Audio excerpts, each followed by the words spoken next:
Bonjour tout le monde, aujourd'hui je suis avec une nouvelle invitée, je te laisse te présenter. Je m'appelle Elsa Tromer et je suis orthophoniste dans le Val d'Oise. Aujourd'hui on va parler de ton métier justement, en quoi il consiste? Il consiste à aider à rééduquer toutes les personnes, donc des bébés jusqu'à l'âge adulte, qui ont des troubles, des difficultés avec le langage oral ou le langage écrit. D'accord, donc ça s'adresse autant aux tout petits qu'aux personnes adultes qui auraient subi un handicap, une maladie invalidante qui empêche de pouvoir utiliser la main et la voix, c'est ça? Alors, comment tu dirais? Alors, la main, non, parce que du coup, ça, c'est pas de notre ressort. D'accord, pas l'écrit particulièrement? Non. Enfin, ça, c'est plutôt les psychomotriciennes ou les ergothérapeutes. D'accord. Donc là, c'est sur le langage essentiellement. Le langage, la voix aussi d'ailleurs. Mais c'est tout ce qui est lié à la communication. Ouais, aussi tout ce qui est lié à la communication. Donc, on vient te consulter clairement quand un enfant ou un adulte a du mal à avoir un langage oral, c'est ça? À s'exprimer ou à comprendre. Ou à comprendre, d'accord, ok. Sans trouble évidemment auditif, on est d'accord. Ça veut dire ça rentre dans ce cas-là. Tout ce qui suscite un trouble de la compréhension ou de l'expression, en fait. Donc ça peut être un simple retard de développement, ou ça peut être lié à une surdité, ou ça peut être lié à une trisomie. D'accord, tout ce qui va impacter justement cette base-là de communiquer. Très bien. Voilà. Dans les troubles de l'apprentissage, il y a par exemple la dyslexie que l'orthophonie accompagne. Est-ce qu'il y a d'autres les troubles? Il y a la dysorthographie. D'accord. La dyscalculie. Ok. D'accord. Est-ce que en orthophonie, on peut accompagner des enfants TDAH? Est-ce que ça peut aider? Oui. D'accord. À se concentrer, à mieux s'exprimer, mieux comprendre? Alors, parce que généralement, en fait, pour les aider à se concentrer, nous, on a une formation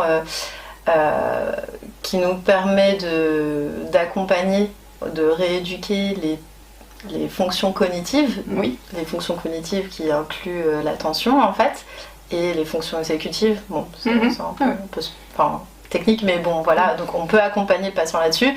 Et généralement, quand un patient a un TDAH, c'est accompagné de difficultés scolaires. Oui, il y a plusieurs professionnels en général. Voilà. Donc, mais l'orthophonie peut aider aussi. Voilà, exactement. Pas systématiquement, mais ça peut être un plus. Voilà. Parce que généralement, ce patient, il va avoir des difficultés à rentrer dans les apprentissages. Donc forcément, on peut l'aider là-dessus. Voilà. Ça marche. Alors, une question très importante, comment on vient à toi? Est-ce que c'est un médecin ou une médecin qui fait une ordonnance? Est-ce qu'on peut venir comme ça, librement à ton cabinet? Comment ça se passe?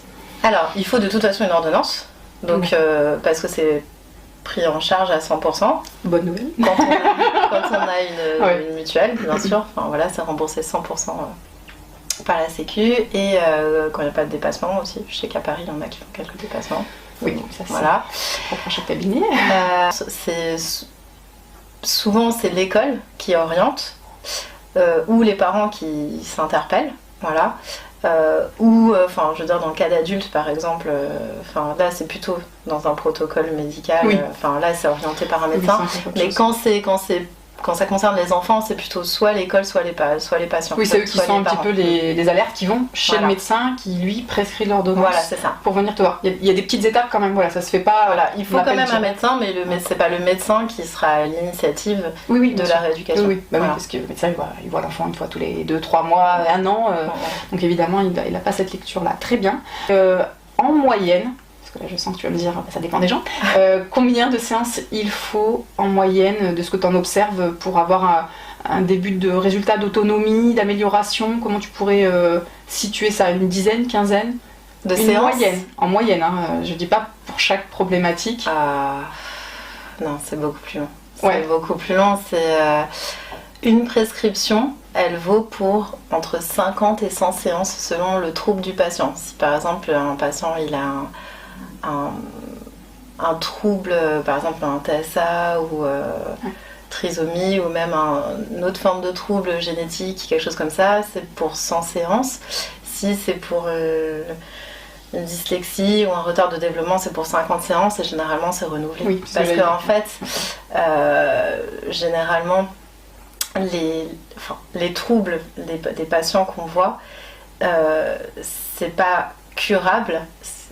On est là pour rééduquer, donc du coup on accompagne en fait. Oui, on maintient en fait la personne dans son évolution pour pas qu'il y ait justement un effondrement de ses capacités, c'est ça? Voilà, d'accord. Ça se guérit pas, du coup voilà, c'est vraiment un accompagnement sur le moyen long terme en fait. D'accord, oui, il y a des personnes qui ont peut-être de l'orthophonie toute leur vie aussi. Oui, bien sûr. D'accord, ok, très bien. Enfin, tant qu'ils estiment que ça leur fait du bien, tant que...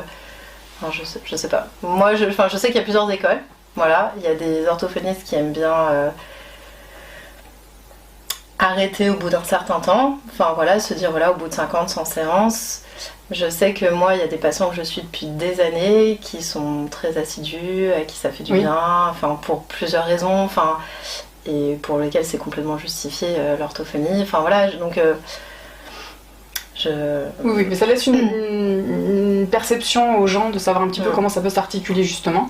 Dernière question, est-ce que tu accompagnes aussi les parents pour aider les enfants? Oui, il y a beaucoup de guidance parentale. D'accord. Avant, je le faisais pas forcément, et puis après, je me suis mise à le faire pas mal, et puis ça dépend de la réceptivité des parents, ça dépend de leur... Oui, mais tu observes que quand tout le monde met du sien, ça fonctionne, les enfants peuvent progresser sans avoir de l'orthophonie régulièrement, c'est ça? Bah oui, de toute façon... C'est une bonne piste, ça. C'est un peu la clé quand même. Parfait, très bien. Je te remercie beaucoup Elsa pour toutes ces informations. Je t'en prie. Merci à vous de nous avoir regardé et écouté. On vous dit à bientôt. Au revoir.